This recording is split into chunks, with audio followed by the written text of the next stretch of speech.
খেলার 1 ঘন্টা আগে থেকে আর্জেন্টিনা দলকে ড্রেসিং রুমে জিম্মি করে রাখা হয়। ফাইনাল জিতলে আর্জেন্টিনার ফুটবলারদের জীবনের ঝুঁকি ছিল, তা না হলে আর্জেন্টিনা এত বাজে খেলে হারত না। এবার ফাইনাল ম্যাচ নিয়ে মুখ খুললেন ব্রাজিলের ফুটবলার কাকা।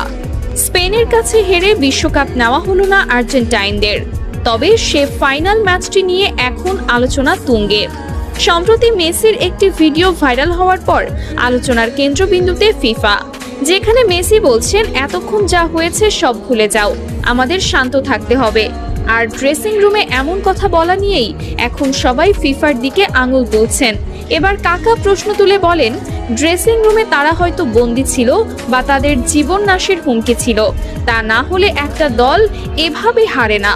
ইচ্ছে করে হারতে গিয়েই তারা বাজে খেলেছে, তা না হলে খেলা হতো সমানে সমান। আর্জেন্টিনা আগে থেকেই জানতো তারা আজ হারছে। এই ফাইনাল ম্যাচের জন্য আন্তর্জাতিক মহল থেকে তদন্ত করা হোক, তা না হলে আসল রহস্য বের হবে না।